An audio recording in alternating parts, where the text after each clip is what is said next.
So hey anime fans. The series name is What If Naruto Awakened Gojo's 6 Eyes during the Chunin exams. So let's start the series. The Infinite Gaze. The silence was worse than the screaming. After the impossible compression of reality, the shriek of torn trees, and the wet rupture of summoned flesh, Naruto's world had collapsed into a high-pitched tinnitus ringing through a vacuum. He knelt in the churned earth, the scent of ozone and blood thick in his nose, vomit sour on his tongue. Sasuke was a dead weight against him, breathing in shallow, pained hitches. Sakura's hand was clamped over her own mouth, her green eyes wide and unblinking, staring at him as if he'd peeled off his face to reveal something underneath. But Naruto couldn't see her fear. Not the way he used to. Because he could see everything else. It wasn't like opening his eyes. It was like having the entire universe surgically implanted directly into his optic nerves. Every time he blinked, a tidal wave of information crashed against the fragile shores of his mind. He saw the forest not as trees and shadows, but as a swirling, luminous tapestry of energy. The chakra in the leaves was a gentle, photosynthetic green. The chakra in the soil was a deep, humic brown, threaded with the vibrant, wriggling signatures of insects and worms. He could see the residual heat of their frantic run as fading orange footprints on the ground. He could see the cold, oily black smear of Orochimaru's presence receding into the distance, a putrid signature that made his new eyes ache to look at. And Sasuke. Oh, God, Sasuke. His teammate's chakra system, usually a clean, controlled blue-violet, was now a battlefield. A pulsing, bruise-purple knot of venomous energy had taken root at the base of his neck. Naruto could see it breathing, tendrils of cursed energy worming their way along his tenketsu points, strangling his natural flow. Each tendril was etched with tiny, malignant symbols that wriggled like maggots. Naruto knew, with a certainty that felt both ancient and brand new, that this was a curse. A living, feeding curse. Naruto? Sakura's voice was a tiny, cracked thing. It sounded miles away, filtered through layers of sensory data. He turned his head, and the movement was agonizing. The world didn't turn smoothly, it stuttered in a series of crystal-clear, frozen frames. He saw the individual pores on Sakura's fear-paled skin, the minute tremble in her lower lip, the refraction of light through the unshed tears in her eyes. He saw the subtle, anxious chakra flare in her stomach, a dull, worried yellow. Your eyes, she whispered, pointing a trembling finger. Hurts, he managed to grunt out. His voice sounded wrong to his own ears. He could hear the vibrations of his vocal cords, the shape of the sound waves leaving his mouth. My head, it's too loud. Everything's too much. He squeezed his eyes shut. Darkness didn't come. Instead, the data changed. He could now hear the chakra flows, the low hum of the trees, the skittering percussion of a centipede 3 meters underground, the dissonant, screaming chorus of the cursed seal on Sasuke's neck. He could smell the distinct, coppery tang of Sasuke's infected chakra, the damp, fungal scent of decaying wood, the unique, floral powder scent of Sakura's shampoo mixed with sweat and fear.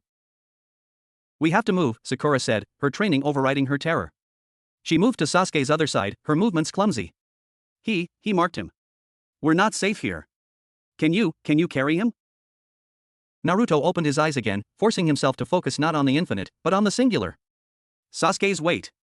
The texture of his flak jacket under his hands. He hauled him up, his muscles screaming in protest, but with a strange, detached efficiency. His new perception showed him the most efficient way to distribute the weight, the optimal path to avoid stressing his own spine. It was automatic, like breathing. They stumbled through the undergrowth. Every step was a trial.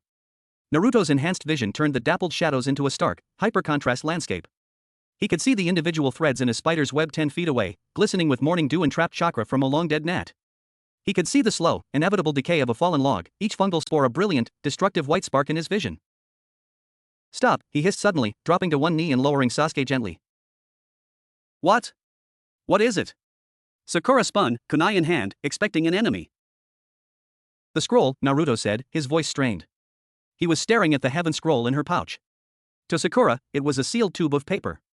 To Naruto, it was a lighthouse. A pulsating, sickly green beacon of foreign chakra clung to it like phosphorescent moss. He could see the intricate pattern of the tracking seal, not just its form, but its function. He saw how it drew minuscule amounts of ambient chakra to power itself, how it emitted a subtle frequency only a specific receiver could detect. There's something on it, he said, pointing. A thing. A green, sticky thing. It's singing. A really annoying, high-pitched song. Sakura stared at the scroll, then back at him. The fear in her eyes was morphing into something worse, concern for his sanity. Naruto, there's nothing on it. It's just a scroll.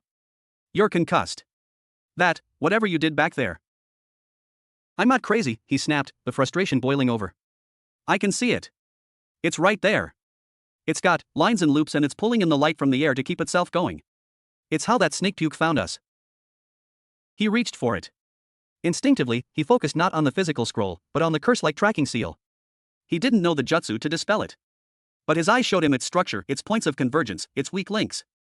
He let a trickle of his chakra, now feeling different, sharper, more potent, flow from his fingers.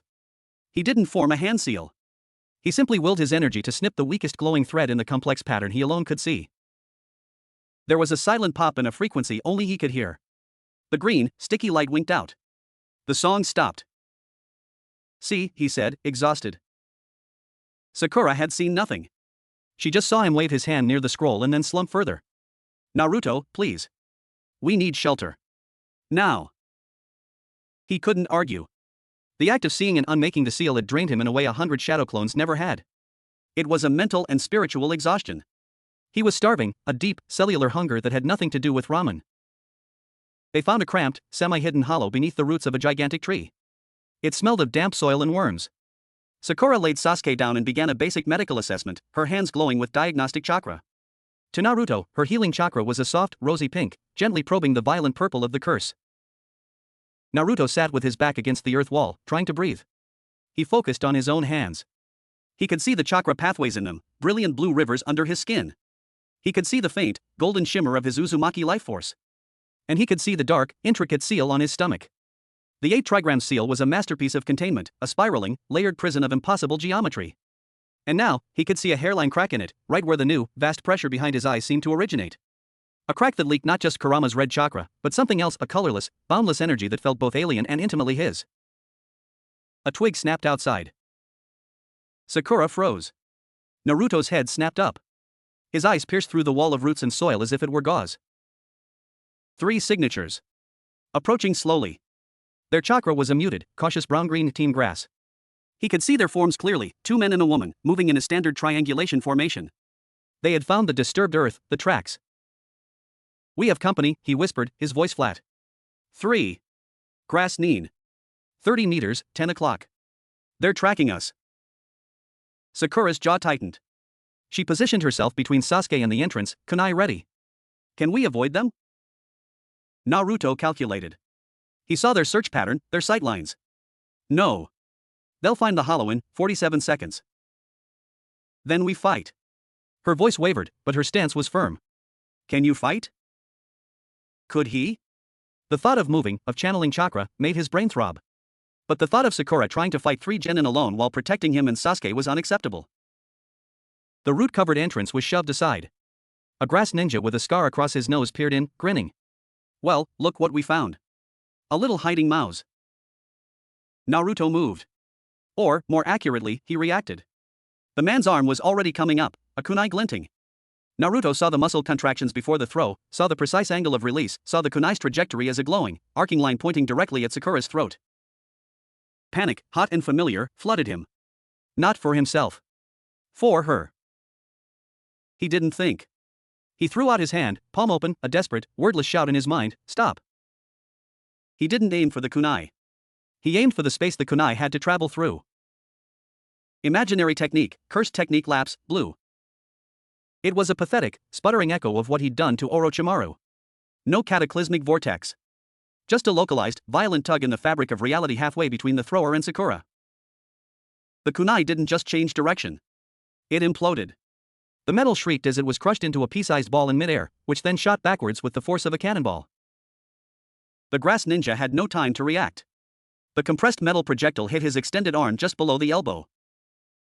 The sound was a wet, crunchy snap crack, like stepping on a bundle of dry branches and a melon at the same time.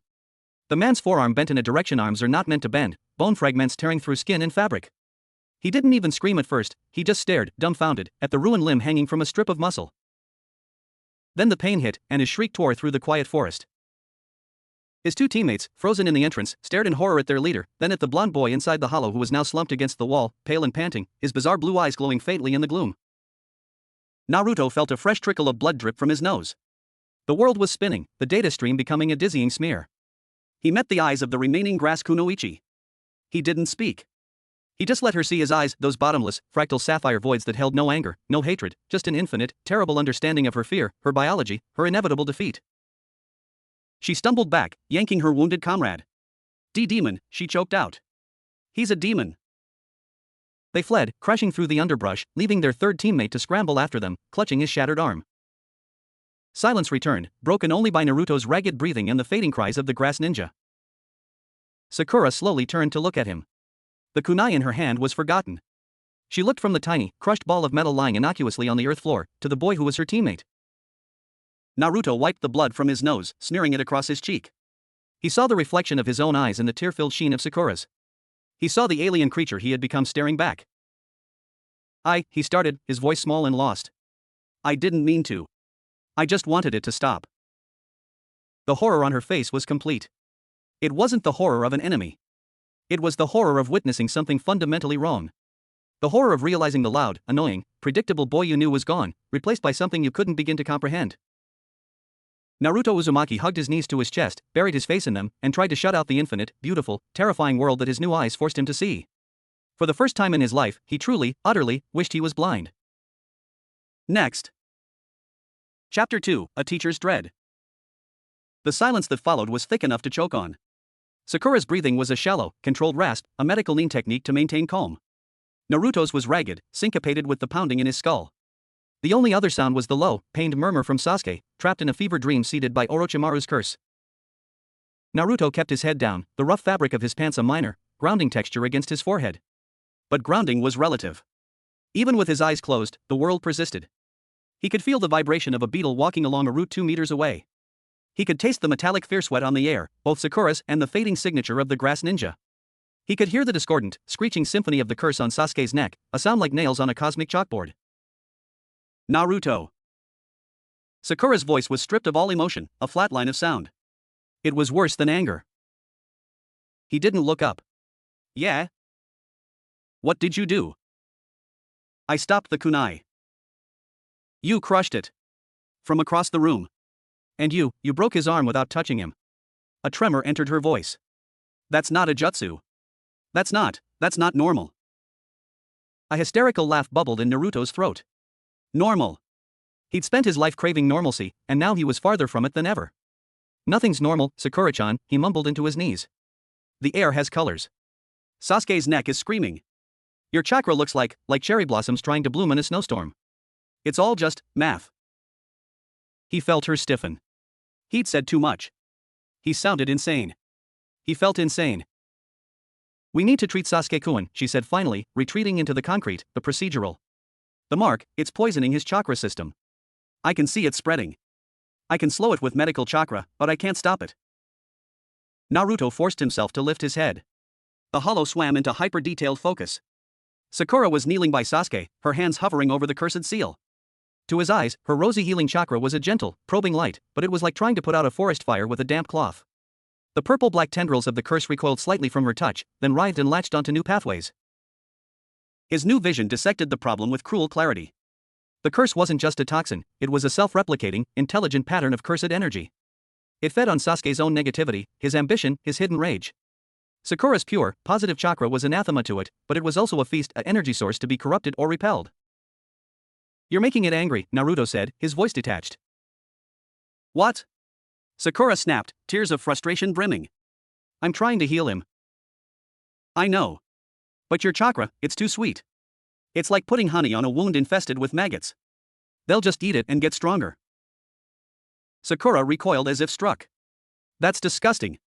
What's wrong with you? Everything, he wanted to scream. Instead, he crawled closer, movement stiff. Let me look. He didn't wait for permission. He focused his gaze on the cursed seal. The world around the mark faded into a blur. The seal itself expanded in his perception, becoming a vast, intricate city of malevolent architecture. He saw its foundational pillars, the points where Orochimaru's vile energy had anchored itself to Sasuke's soul. He saw its defensive fortifications, designed to repel external purifying energies like Sakura's. And he saw its core, a pulsing, hungry void that was drawing in Sasuke's own dark emotions to fuel its growth. It's a binding vow, a whisper of knowledge surfaced from the depths of his new understanding.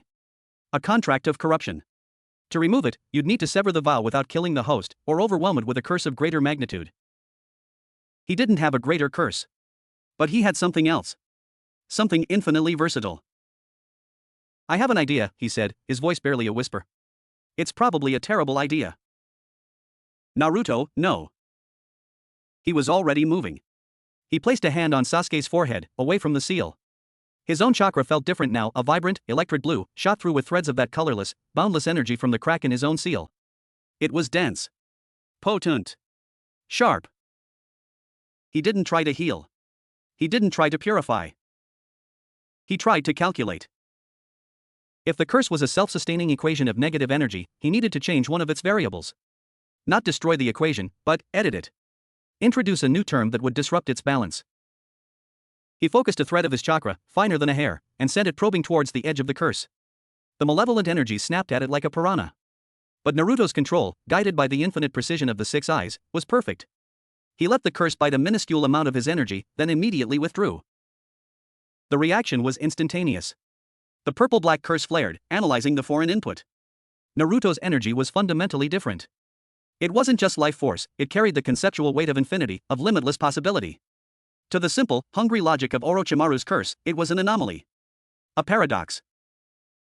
Naruto watched, his mind working at a speed that would have vaporized a normal brain. He saw the curse try to process the anomalous energy, try to incorporate it. It caused a microscopic feedback loop, a short circuit in the pattern. Now. He didn't use a jutsu. He performed a curse technique reversal on instinct, a function inherent to the limitless. He took the infinitely dense, attractive property of blue and conceptually reversed it. He didn't have the skill for red yet, the repulsive force. But he could create a neutral, stabilizing field, a localized, temporary normalization of reality. He focused this intent, mixed with a surge of his own stubborn, unwavering loyalty, come back, team. And pushed it through his chakra into that destabilized feedback loop. There was no flash of light. No dramatic surge. The screaming, screeching sound of the curse in Naruto's ears hiccuped. Then it dropped in pitch, becoming a pained, confused drone. The violent, writhing spread of the purple tendrils halted. They didn't recede, but they solidified, crystallizing into a strange, stable lattice around Sasuke's chakra points. The bruised purple color darkened, becoming almost black, shot through with faint, fractal traces of Naruto's signature azure blue. Sasuke's breathing, which had been labored and shallow, evened out. The tension left his face. He slipped from a pain-racked fever dream into a deep, natural sleep. Naruto tore his hand away, gasping. A torrential nosebleed gushed over his lips and chin, dripping onto Sasuke's flak jacket. The world tilted violently. He slumped sideways, vision swimming with black spots and overwhelming data. Naruto.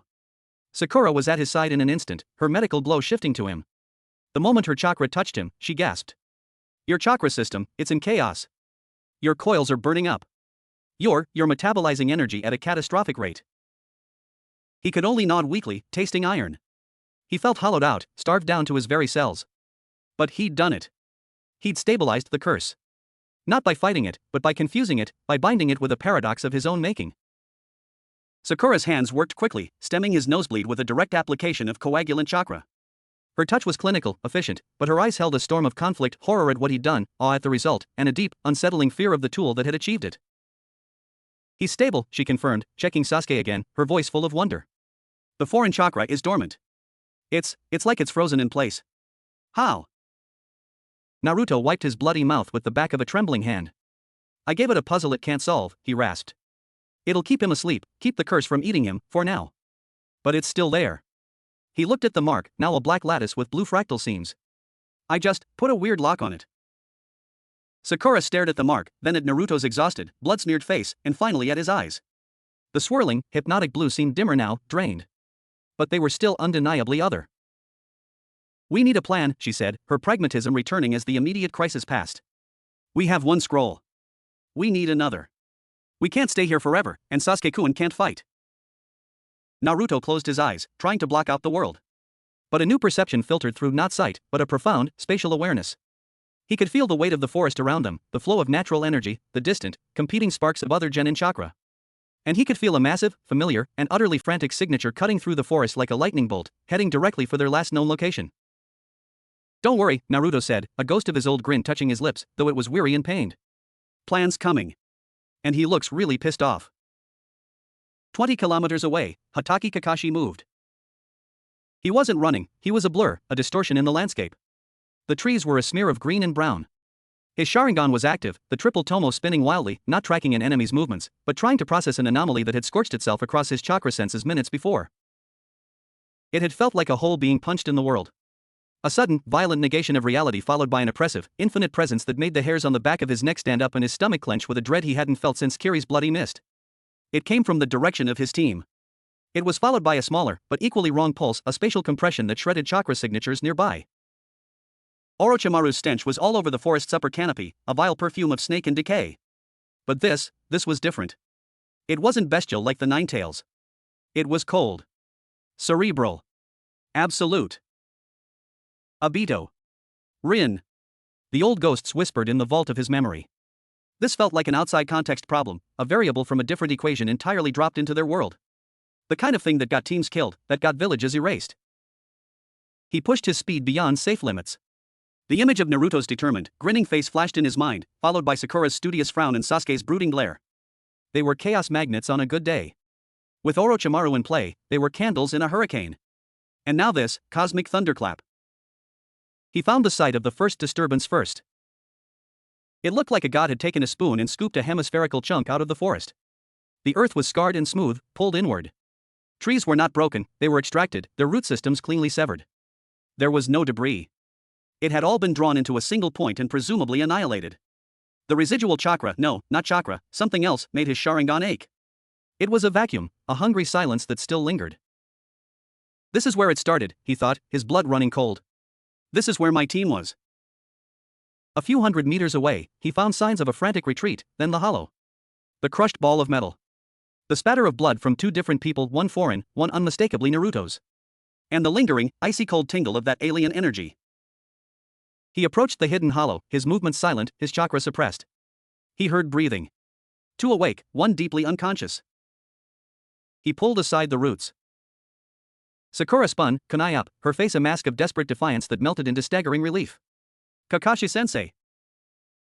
Naruto just looked up from where he sat, propped against the wall. He looked wrecked, pale, covered in dried and fresh blood, dark circles under his eyes. But it was the eyes themselves that stole Kakashi's breath. The bright, sky blue he knew was gone. Replaced by a luminous, glacial azure. Within them, intricate, ever-shifting patterns swirled, pulling Kakashi's gaze into a dizzying depth. The Sharingan in Kakashi's own head gave a painful throb, as if recognizing a superior, or a predator. Yo, sensei, Naruto said, his voice hoarse. Took you long enough? We had a thing. Kakashi stepped fully inside, his lone eye taking in the scene, Sakura's shell-shocked expression, Sasuke's unnaturally peaceful sleep, and the grotesque, modified curse mark on his neck. His mind, trained for analysis and worst-case scenarios, connected the dots with terrifying speed. The cosmic anomaly. The spatial compression. The foreign energy. Naruto's new eyes. Sasuke's cursed seal, now frozen in a pattern that resonated faintly with the energy lingering at the first sight. Report, Kakashi said, his voice dangerously calm. Sakura launched into a clinical, trembling account, Orochimaru, the attack, the mark, Sasuke's collapse, Naruto's change. The impossible defense. The crushing of the kunai. The stabilization of the seal. She stumbled over the descriptions, calling Naruto's actions spacebending and math-based.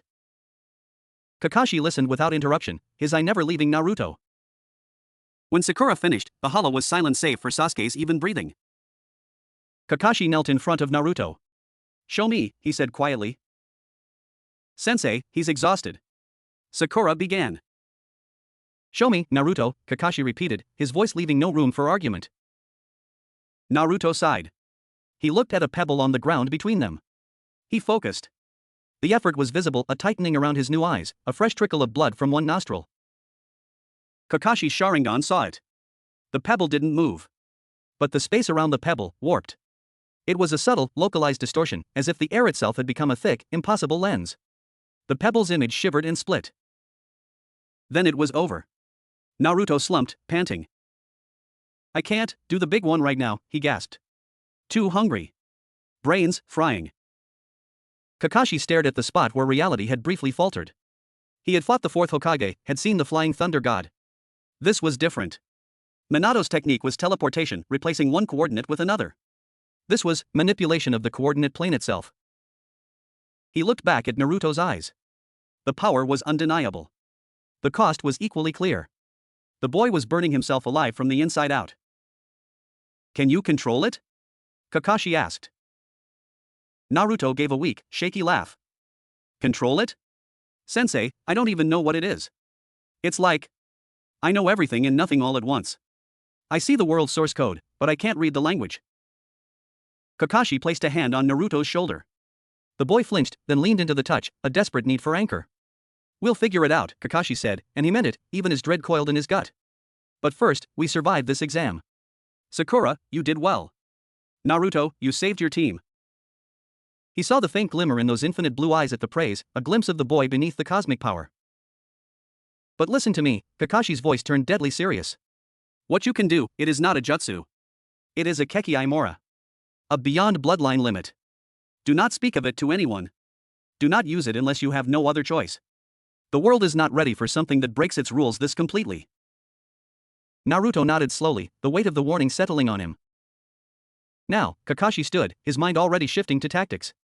We have a snake to avoid, an exam to pass, and a teammate to get to safety. And you, Naruto, he looked down at the boy, need to eat about 10,000 calories before your new eyes turn your brain to ash. Let's move. As they carefully extracted Sasuke from the hollow, Kakashi cast one last look at the scarred forest and the blood on the ground. The Chunin exams were the least of their worries. A new, unpredictable, and infinitely dangerous variable had just entered the shinobi equation, and it was wearing the face of his most troublesome student. The game had changed, and Kakashi wasn't sure anyone knew the rules anymore. Next. Chapter 3, The First Barrier. The Forest of Death had become a cathedral of data. To Naruto, every rustling leaf preached a sermon of photosynthesis and decay.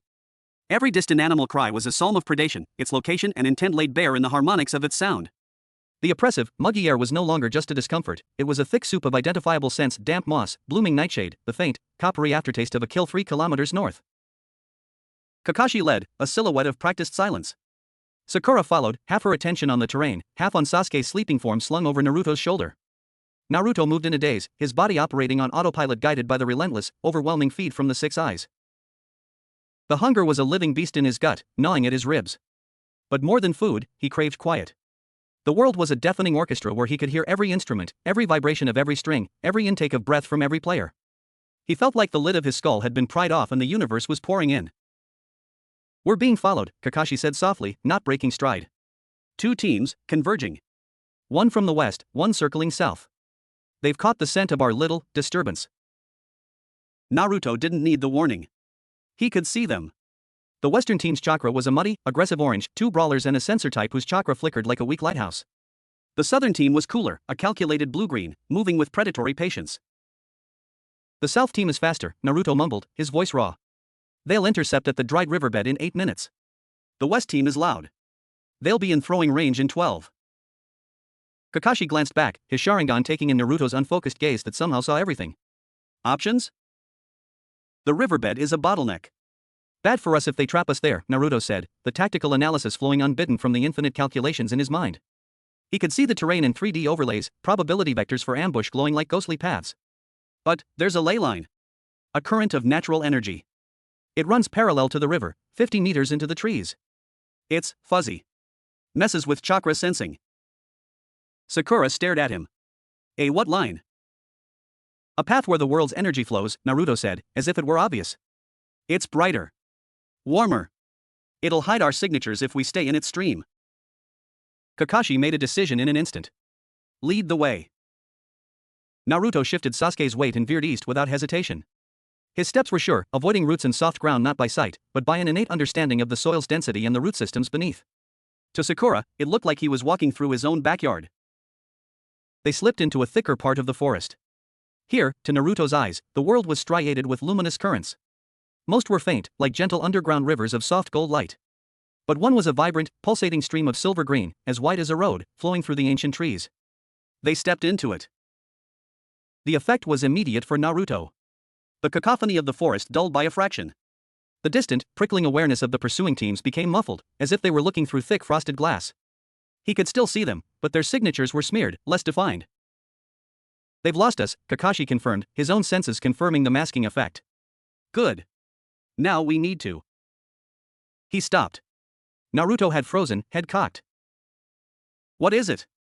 Sakura whispered, her hand going to a kunai pouch.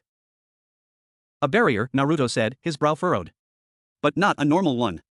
It's singing. Ahead, in a small clearing, 3 figures stood rigid as statues. Team 8, Kiba, Shino, and Hinata. They weren't moving. Not a muscle. Kiba was mid-snarl, Akamaru a small, frozen puff of fur at his feet. Shino's hand was raised, but no insects swarmed.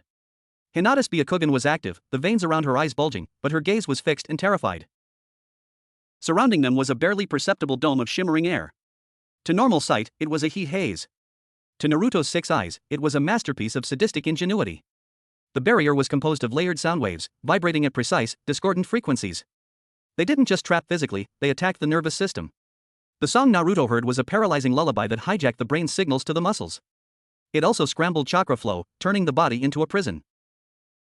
And standing before the trap team, examining them like insects in a jar, was Dosuken Yuta of the Sound Village. His single visible eye was cold, analytical. His arm-mounted device hummed with a low, toxic yellow chakra. A fascinating technique, Dosu mused to his paralyzed audience. The sound doesn't just stop you. It listens to the natural resonance of your body and feeds it back to you, out of phase. You are fighting yourselves. Exhausting yourselves. By the time I release the barrier, you'll be too weak to lift a kunai. Your scrolls will be mine without a drop of bloodshed, well, without my blood being shed. Kakashi signaled for silence and concealment. 3-on-1, but that barrier is problematic. A direct assault could cause a feedback loop that hurts the captives. Naruto was analyzing the barrier. He saw its structure, the standing waves, the nodal points where the pressure was highest, the antinodes where it was weakest. He saw how it intertwined with the victim's own chakra, creating a self-sustaining loop. To break it, you'd need to shatter the precise frequency, or overwhelm it with a louder, more dominant noise. Dosa turned, his gaze sweeping the trees. I know you're there. The forest tells me. The silence around this clearing is too careful. He raised his sound device. Show yourself, or I increase the amplitude. Their muscles will start to tear from the strain. Kakashi stepped from the shadows, his hands in his pockets, the picture of casual menace. That's enough. Release them. Dosu's eye narrowed. A jonin. In the exam grounds. How irregular. He didn't seem afraid. But you are bound by the rules as a proctor, are you not? You cannot interfere in a battle between genin. This stopped being a battle when you used a paralysis field, Kakashi said, his voice flat. That's excessive force. Consider this an intervention. And risk harming the precious Konoha progeny? Dosu gestured to the barrier. A single misplaced jutsu, and the resonant backlash could liquefy their nerves. I'd rather not. Their scrolls will suffice. While Kakashi held Dosu's attention, Naruto was working. He set Sasuke down gently against a tree, Sakura covering him. Then he focused on the barrier. He could see the sound. It was beautiful in a horrifying way, complex, interlocking patterns of pressure and rarefaction in the air, like a three-dimensional spider web made of invisible force. He saw the frequency, a dominant 287 Hz, with harmonic overtones at 574 and 861 Hz. He saw where it was anchored to Dosu's device, and where it latched onto the natural chakra frequencies of Kiba, Shino, and Hinata. He didn't need to be louder. He needed to be precise. He stepped out from behind the tree. Dosu's eye flicked to him. Another one? You should have stayed hidden, boy. You're not even a participant. Naruto ignored him. He walked towards the shimmering dome, his bizarre blue eyes fixed not on Dosu, not on his trapped friends, but on the empty air in front of him. Naruto, don't. Sakura hissed.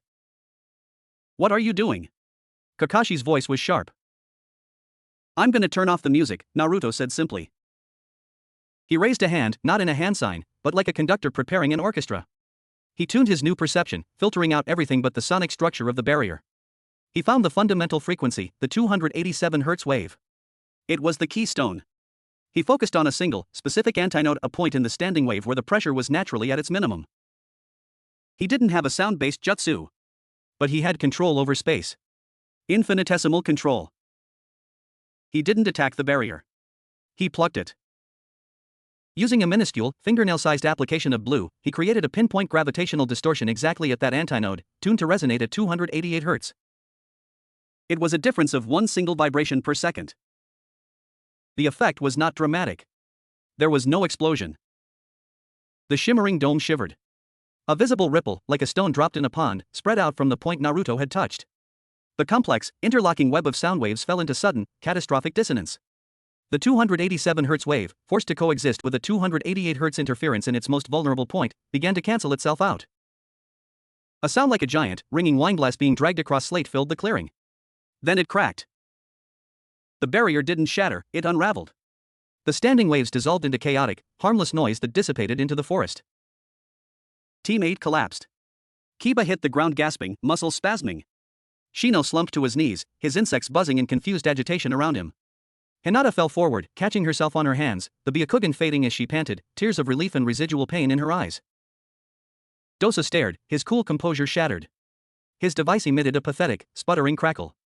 Impossible. You didn't counter it. You didn't overpower it. You just turned it off. How? Naruto lowered his hand, a slight tremor in his fingers. The effort had been minimal in terms of chakra, but immense in terms of concentration. He looked at Dosu, and for the first time, Dosa truly saw his eyes. They were not human eyes. They were vortices of frozen intelligence, seeing through him, through his technique, through to the very principles of sound he had spent years mastering. In that gaze, Dosu felt his entire life's work being dissected, understood, and filed away as trivial. Your C major was a little flat, Naruto said, his voice devoid of mockery, simply stating a fact he could now perceive as clearly as the color of the sky. Dosa took a step back, genuine fear flashing across his face. This wasn't a shinobi. This was something else. Kakashi was at teammate's side in an instant, checking them over. You're safe. The paralysis is broken. Give yourselves a minute. Kiba coughed, looking up at Naruto with a mixture of gratitude and utter bewilderment. Uzumaki? What the hell was that? What did you do? He disrupted the resonant frequency with a spatial distortion of precisely 1 Hz deviation, Shino said flatly, pushing his glasses up despite his trembling hands. His insects had analyzed the residual energy. A theoretically perfect counter. The probability of such an action is 0.00034%. How did you calculate it? Naruto just shrugged, the movement weary. I just saw it. Hinata's pale eyes met his. The Byakugan could see chakra networks in exquisite detail, but it could not see what Naruto had just done. It had seen nothing. No chakra mold, no hand signs, just a flicker in reality itself. Her usual shy stutter was gone, replaced by awe. You saved us, Naruto-kun. Dosu saw his opportunity vanishing. The Jonin was distracted. The freak with the blue eyes looked exhausted. He aimed his device at Naruto, a snarl on his lips. A fluke. Let's see you do it again under direct fire. Sound wave, decapitating decibels. A visible, scything blade of condensed sound shot forth, tearing through the air with a high-pitched whine. Naruto didn't move. He was too tired to dodge, and his mind was still processing the aftermath of his precise work. He just looked at the incoming attack. Kakashi moved, but he was too far away. The sound blade was a foot from Naruto's face when it stopped. Not like it hit a wall. It simply lost all momentum. The furious, compressed wave of energy flattened, spread out, and dissipated into a gentle, harmless breeze that ruffled Naruto's hair. Neutral limitless, infinity. He had activated it on instinct, a passive, constant low-level calculation that made all approaching phenomena, whether physical objects, energy, or information, slow asymptotically as they neared him, never reaching him.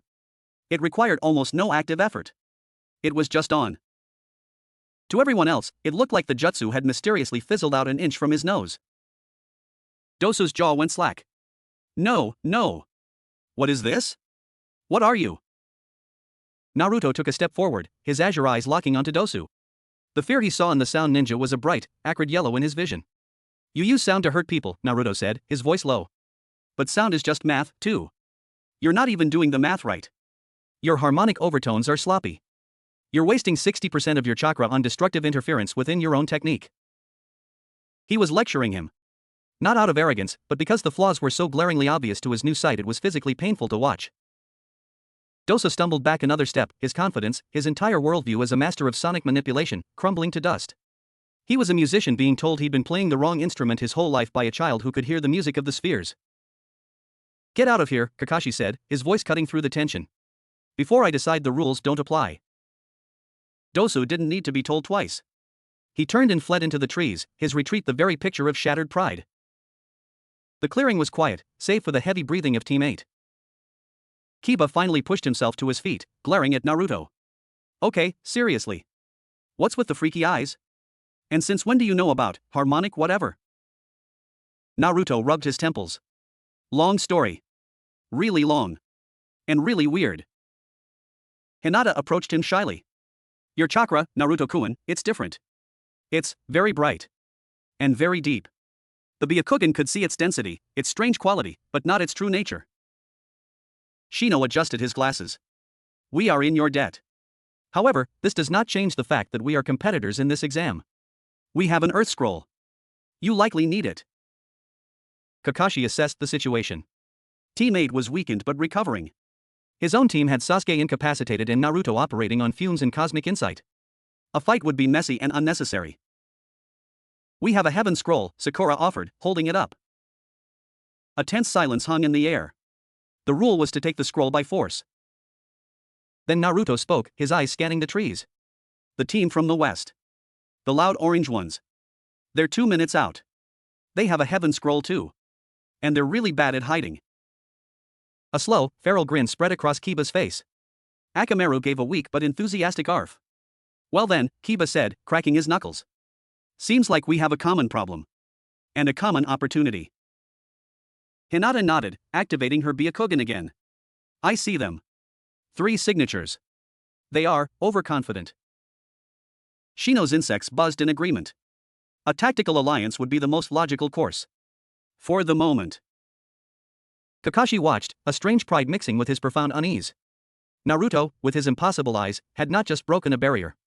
He had, in his own chaotic way, brokered a peace and redirected conflict. He was seeing the board in a way no one else could. 5 minutes, Kakashi said. Set the ambush at the riverbed. Naruto, you're on Overwatch and information only. No using your thing. You're running on empty. Naruto nodded, leaning against a tree. As Team 8 and Sakura quickly planned the ambush, he looked down at his hands. He could see the microscopic tremors in his muscles, the accelerated breakdown of glycogen in his cells. He was an engine burning its own frame for fuel. But he had also, for the first time, used his new curse not as a blunt, terrifying force, but as a precise tool. He had saved people with it. The horror of it was still there, a cold stone in his gut. But alongside it, a tiny, fragile spark of something else, purpose, had begun to glow. The forest of death was still a nightmare. But with eyes that could see every thread of the tapestry, even a nightmare had patterns you could follow. And maybe, just maybe, unravel. Next. Chapter 4, Feast for the Eyes. The ambush at the riverbed was a brutal, efficient ballet. With Naruto's precise, real-time intelligence, he's shifting his weight to his left foot, blind spot for 2 seconds on his right. The big one's chakra is spiking in his lungs, he's about to shout a warning. Team 8 and Sakura dismantled the overconfident rain ninja in under a minute. Kiba's Fang over Fang tore through a clumsy water jutsu, Shino's insects swarmed and disabled the sensor type, and Sakura, with a surgeon's precision born of fear-forced focus, shattered the leader's wrist with a well-placed punch when he tried to grab the spare Heaven Scroll. Hinata's gentle fist had merely tapped the final opponent's tenketsu, but delivered with enough force to drop him like a sack of rice. The exchange was made without a word, a Heaven Scroll for an Earth Scroll. Team 8 melted back into the forest, Kiba giving Naruto one last, lingering, confused look before disappearing. The rain ninja, stripped of their scroll and pride, were left bound and gagged for the proctors to find. Silence returned to the riverbed, broken only by the gurgle of stagnant water. The adrenaline ebbed, leaving Naruto feeling hollowed out and raw. The 6 eyes, however, refused to rest.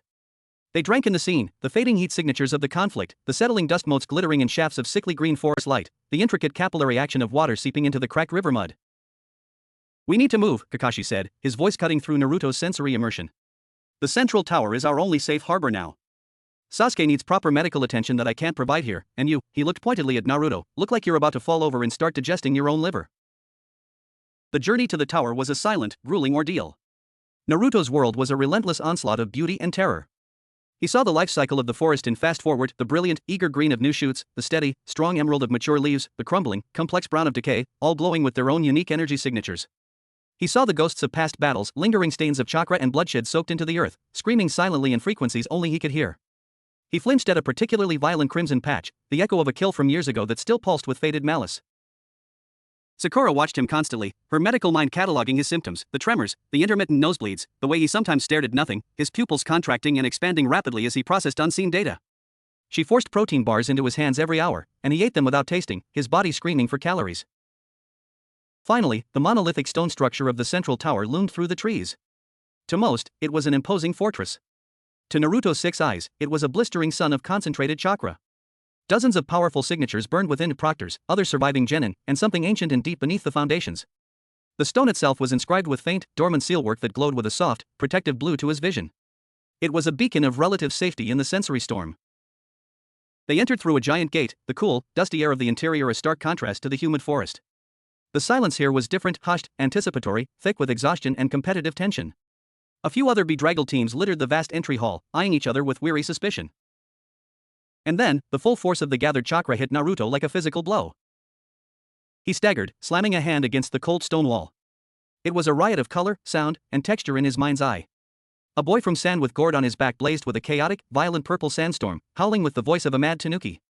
A girl with white eyes and a gentle face had a chakra system of pristine, ordered silver light, but it was cinched tight at her heart by a constricting knot of gray, hateful energy.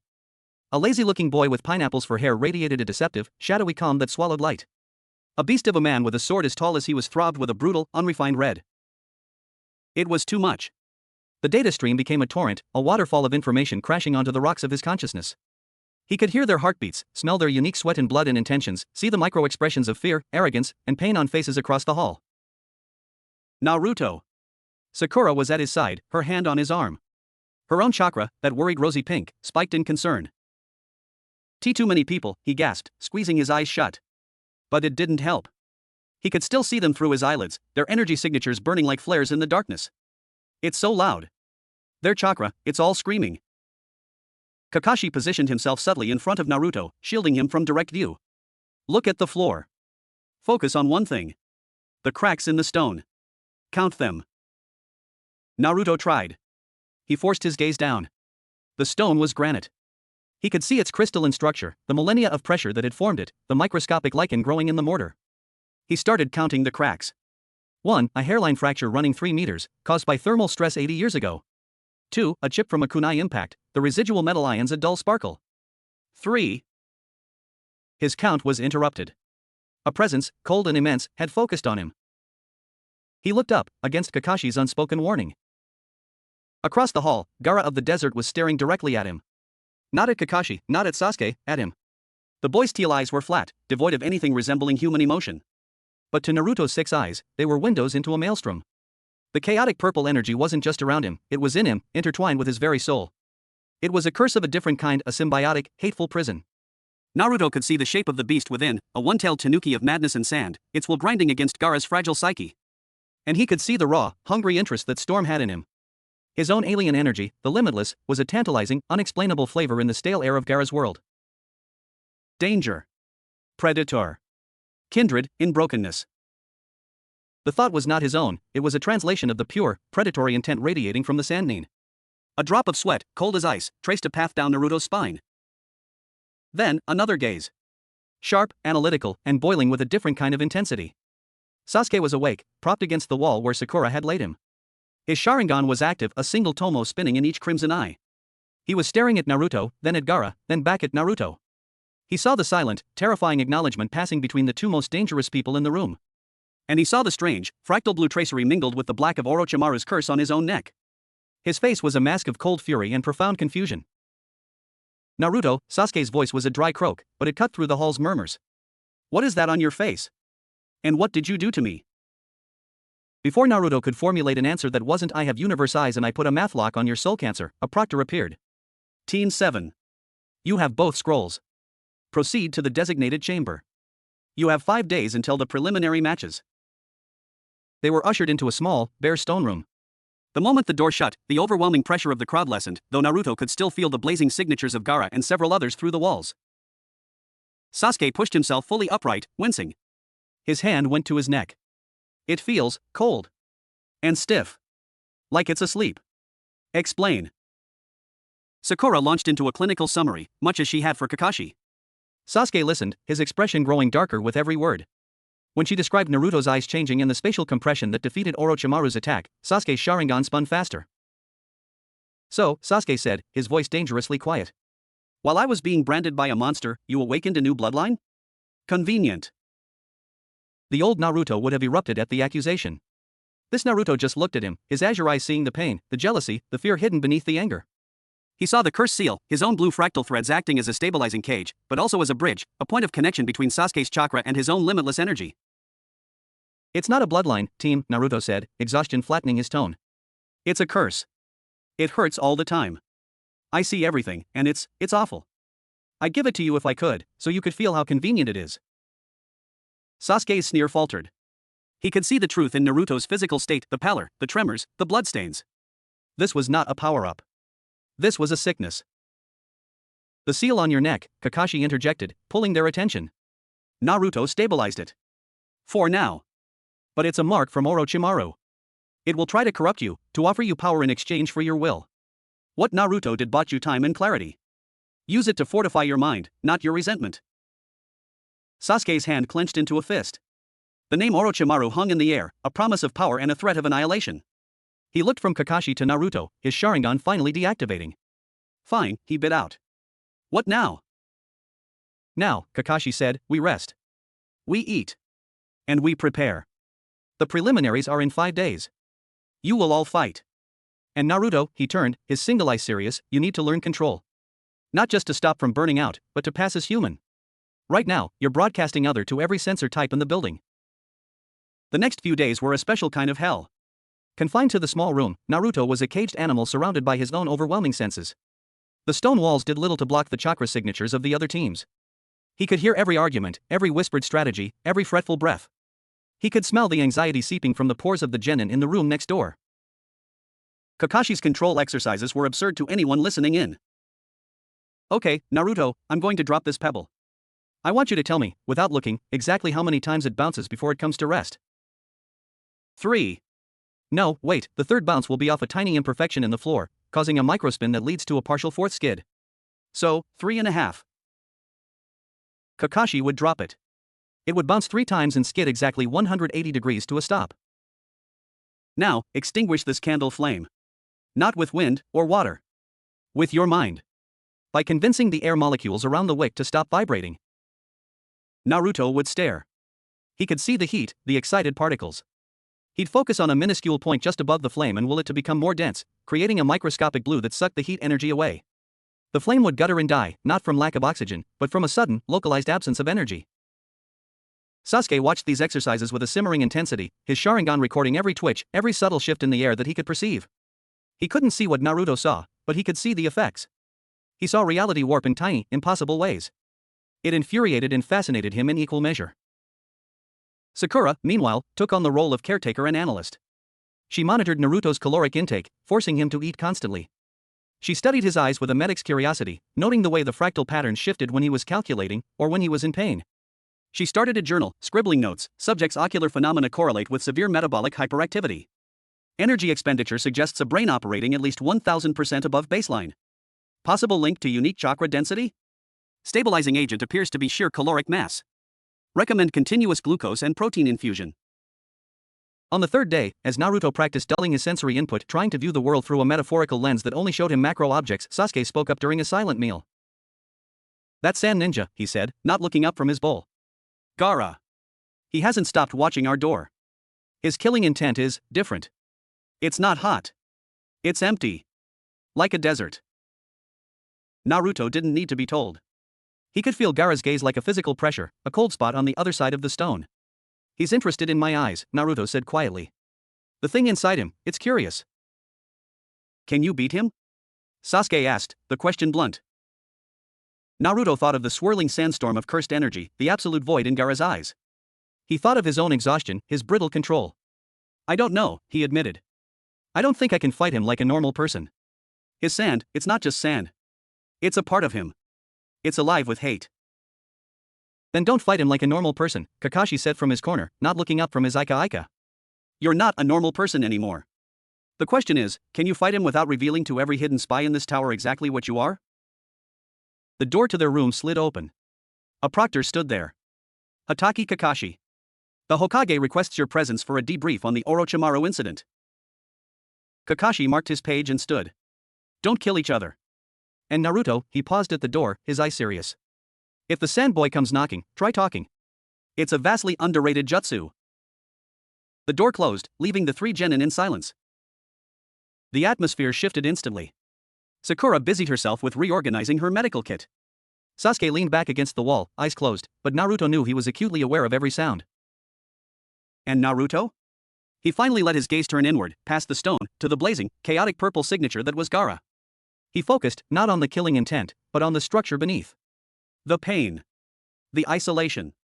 The desperate, screaming child buried under miles of sand and madness. Kindred, in brokenness. The thought returned.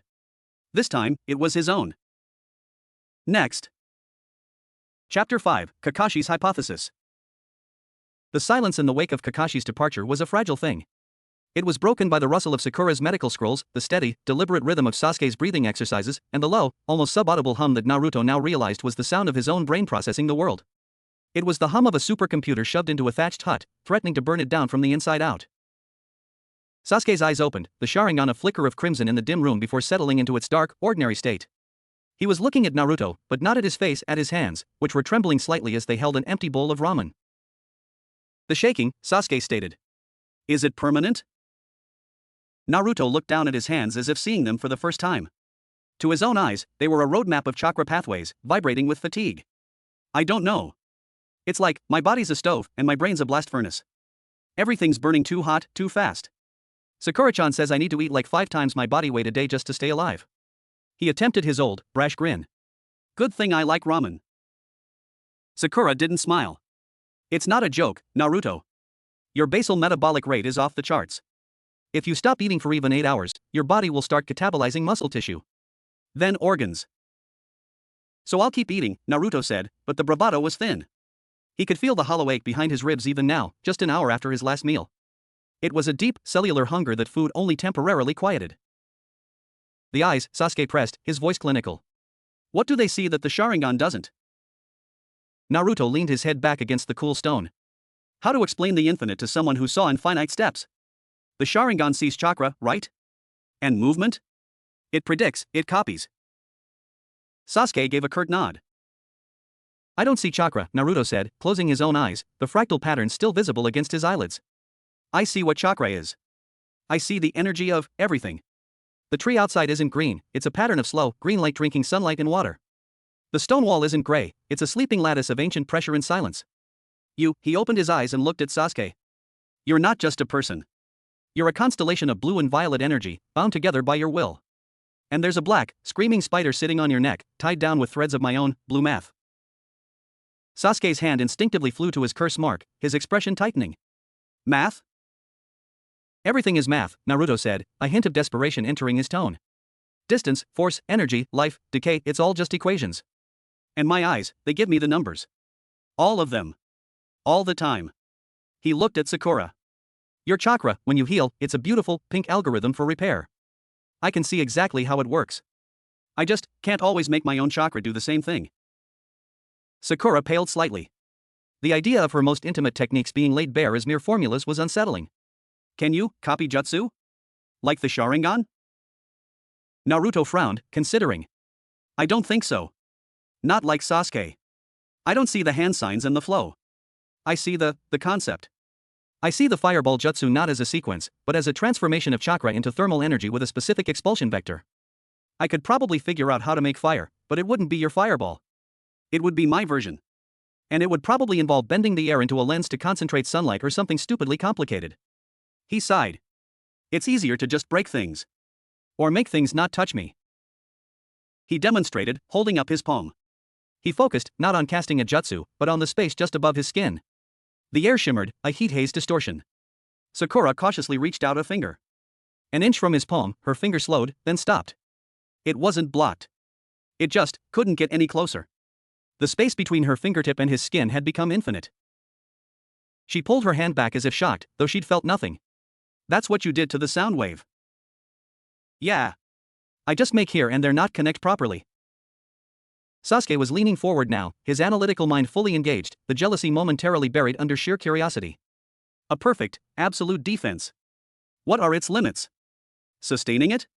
Area of effect? It's always on, a little bit, Naruto admitted. Just to filter out the dust and the noise. To really stop something fast, like a punch or a kunai, I have to focus. It makes my head hurt worse. And I can't do it big. Not yet. A few feet around me, max. And it doesn't stop everything. What gets through? Sakura asked, her medic's mind switching to threat assessment. Naruto's gaze grew distant. Things that are already inside. Poison in my blood. Sickness. Emotions. That cursed seal on Sasuke's neck, it's already part of him, so I couldn't just put infinity between it and him. I had to mess with the seal itself. He looked at them both, his azure eyes grave. And really, really powerful spatial techniques. If someone could warp space as well as I can, or better, they could get through. The door slid open again. Kakashi stepped back in, his usual slouch gone, replaced by a weary tension. He closed the door and leaned against it, his single eye moving from Sasuke to Sakura to Naruto. The Hokage is concerned, Kakashi said. Orochimaru's presence changes everything. The exams will continue, but security is tripled. Umbu are everywhere, including on the ceiling of this room. Naruto's eyes flicked upward instinctively. He couldn't see through the solid stone, but he could feel them, two faint, carefully suppressed signatures of pure, professional lethality, their chakra coiled tight as springs. He gave a tiny nod. Kakashi's eyebrow twitched, almost imperceptibly. Right. Anyway. We have a more immediate problem. He focused on Naruto. We need to talk. Alone. Sakura, Sasuke, get some rest. You'll need it. Sakura looked like she wanted to protest, but a glance from Kakashi silenced her. She gathered her things and moved to the far corner, pulling out a sleeping roll. Sasuke just stared for a long moment, his gaze lingering on Naruto's eyes, before lying down and turning his back to them, a clear dismissal. Kakashi gestured to the opposite corner. Walk with me. To the roof. The central tower's rooftop was a vast, flat expanse of stone, open to the sky. The night air was cool and clean, a mercy after the claustrophobic, energy-charged atmosphere below. The forest stretched out in every direction, a dark, whispering sea. Above, the stars were a brilliant, dust-scattered smear. To Naruto, they were not just points of light. They were distant, roaring furnaces, their specific elemental compositions and ages screaming across the light years, a symphony of cosmic data that threatened to drown him. He gripped the parapet, his knuckles white. It's worse up here, he gasped. The sky, it's too big. Too much. Focus on me, Kakashi said, his voice calm and steady. He stood a few feet away, his hands in his pockets. Just on my voice. Tell me, from the beginning. What happened in the forest when Orochimaru attacked? Naruto took a shuddering breath, forcing his gaze away from the infinite starfield and onto his teacher. Kakashi's chakra signature was familiar, a cool, steady silver blue, scarred in places with the dark, healed-over marks of past trauma. It was an anchor. He told him. The desperation. The feeling of something splintering deep inside, not in his gut where the Ninetales was, but higher, in his mind. The pressure, then the flood. The unbearable clarity. The instinctive understanding of the space between himself and Orochimaru as something malleable. The act of compressing it. It felt like I willed the distance to become nothing, Naruto finished, his voice small. And it obeyed. Kakashi was silent for a long time, watching him. The moonlight glinted off his headband.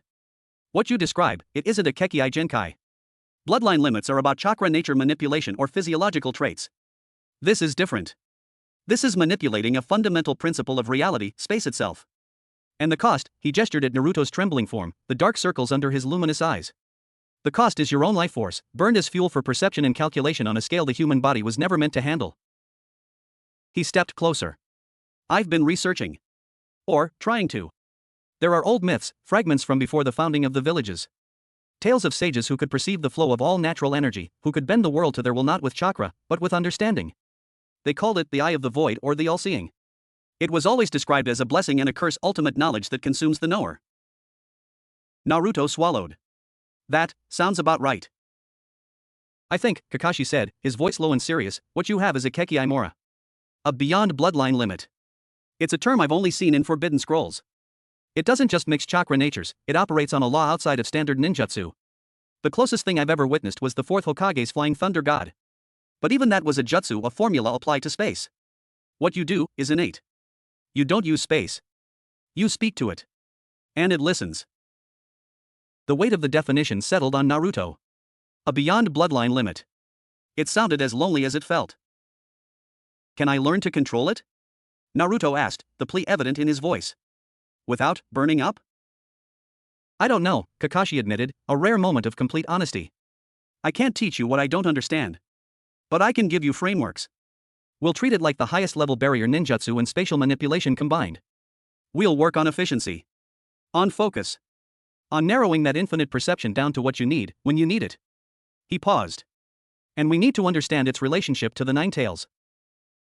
At the mention of the fox, Naruto felt a familiar, hot presence stir behind the seal in his gut. But through his new eyes, it was different. He could see the seal's cracks more clearly now, not as damage, but as stress fractures from containing two incompatible infinities. He could see Kurama's chakra not as a simple red malice, but as a deep, ancient, and profoundly emotional curse, a river of hatred born of betrayal and imprisonment. He's just curious, Naruto said softly. The fox. He doesn't understand my eyes either. But he's not scared of them. I think he sees them as something that might finally break his cage. That's a problem for another day, Kakashi said firmly. For now, demonstration. I need to see the extent. Not a big show. Something small. Something controlled. Naruto nodded. He looked around, spotting a small, loose chip of stone on the parapet. He focused. The world narrowed to that stone and the space immediately around it. He didn't want to crush it. He wanted to move it. Without touching it. Using only the concept of attraction. He visualized a point in the air 5 inches to the stone's left. He willed that point to become the center of a gravitational pull. Cursed technique lapse, blue. It was a whisper of power compared to the vortex that had torn apart Orochimaru's snake. A tiny, invisible tug. The stone chip skittered sideways across the stone with a faint tick-tick-tick and came to rest exactly at the spot he'd envisioned. Kakashi's Sharingan had been active, recording everything. He saw no chakra beam, no wave of force. He saw space itself twitch. Again, he said. Faster. To my hand. He held out his palm. Naruto focused, the fractal patterns in his eyes spinning slightly faster. He picked a new point, just above Kakashi's palm. Pull. The stone chip shot off the parapet like it had been yanked by a string, zipping through the air and slapping neatly into Kakashi's hand. Good, Kakashi said. Now, the defense. The infinity. Stop this. In a blur of motion almost too fast to follow, Kakashi drew a kunai and flicked it at Naruto's shoulder. It was a test, not an attack, but it was thrown with Jonin speed. Naruto didn't flinch. He didn't have to. The kunai flew true, then, 6 inches from his body, it slowed. It didn't decelerate, it simply lost urgency. The space between the tip of the kunai and Naruto's jacket stretched, dilated. The kunai crept forward an inch, then a millimeter, then a micron, its kinetic energy bleeding off into the infinite divide. It hung in the air, spinning lazily, until Naruto reached up and plucked it from its stasis. He was panting lightly, a fresh headache pounding behind his eyes. Maintaining infinity against a fast-moving object was harder than against a slow finger. Kakashi recalled the kunai with a tug of chakra thread. The strain? Like doing a really hard math problem, in a hurricane, Naruto wheezed. Then we train for endurance. And subtlety. Kakashi's eye was intense. In the preliminaries, you cannot rely on this openly. It will mark you as a freak, a monster, a target for every village's black ops. You must fight like a normal ninja, using this only in ways that can be explained as luck, or superior taijutsu, or weird wind release tricks. Do you understand? Your life, and the safety of this village, may depend on no one understanding what you truly are. The responsibility was a cold stone in Naruto's stomach. He'd always wanted to be seen, to be acknowledged. Now, he had to hide the very thing that made him powerful. There's one more thing, Kakashi said, his tone shifting. The Hokage has ordered a discreet investigation. Into you. Into your lineage. Naruto's blood ran cold. My lineage? I'm an orphan. A nobody. A nobody with a chakra reserve that dwarfs most Kage, who now has a beyond bloodline limit, Kakashi said quietly. The third is old, and wise, and terrified of what he doesn't know. He's looking for answers. And so are others. The Hyuga elders are in an uproar over Hinata's report of your seeing the gentle fist. The council is whispering. Orochimaru has tasted your power. You are no longer just Naruto Uzumaki, container of the Nine Tails. You are an S-class mystery. The rooftop, which had felt like an escape, now felt like a prison with very high walls. The stars above felt less like wonders and more like distant, judging eyes. What do I do? Naruto whispered. You survive the exams, Kakashi said, placing a firm hand on his shoulder. You learn control. You protect your team. And you trust me. As your teacher, and as the man who failed one student already. I will not fail another. In that moment, Naruto saw past Kakashi's cool facade. He saw the chakra scar of Obito's death, a weeping, never-healed wound of grief and guilt in his teacher's energy field. He saw the weight Kakashi carried, and the new, terrible weight he was now choosing to shoulder for Naruto's sake. He nodded, a lump in his throat. Okay, sensei. Good, Kakashi released his shoulder. Now, one final test. The most important one. He took a deep breath. Deactivate it. What? Your eyes. The 6 eyes. Try to see the world, the old way. The blurry, ignorant, human way. Naruto stared. The idea was terrifying. This perception, for all its pain, was now his reality. Turning it off felt like choosing to go blind and deaf. But he trusted Kakashi. He closed his eyes, trying to mentally pull back, to shut down the torrent of data. He imagined a door closing in his mind. He focused on the feeling of being his old self, loud, oblivious, only seeing the surface of things. It was like trying to hold back the ocean with a broom. The pressure behind his eyes throbbed, but the flow didn't stop. I can't, he said, panic edging his voice. It's just on. Not good enough, Kakashi said, not unkindly. You must learn. For when you need to hide. For when you need to rest. Try again. Not by shutting it out. By accepting it, then setting it aside. Like a book you can close. Naruto tried. He didn't fight the data. He let it flow, but instead of focusing on it, he focused on the sensation of the cool night air on his skin. On the sound of Kakashi's breathing. On the memory of the taste of ramen. He pushed the infinite to the background, made it peripheral. Slowly, agonizingly, the world began to lose its hyperreal edge. The stars became points of light again, not screaming furnaces. The forest became a dark shape, not a tapestry of individual energies. The crushing weight of information lightened, just a fraction. He opened his eyes. The world was dimmer, softer. He could still see the glow of Kakashi's chakra, but it was faint, like an afterimage. The fractal patterns in his own vision had receded, leaving his eyes their new, solid azure color, but without the hypnotic, inner light. He looked at his hands. They were just hands. They had stopped trembling. A wave of profound, soul-deep relief washed over him, so strong his knees buckled. He caught himself on the parapet. It's quiet, he breathed, tears of exhaustion and gratitude pricking at his eyes. It's so quiet. Kakashi allowed himself a small, unseen smile under his mask. Remember that feeling. That's your off switch. It will get easier. Now, he said, his voice returning to its usual lazy drawl, let's get you downstairs before you faint and I have to carry you. I'm not as young as I used to be. As they descended back into the tower, Naruto clung to that newfound quiet like a lifeline.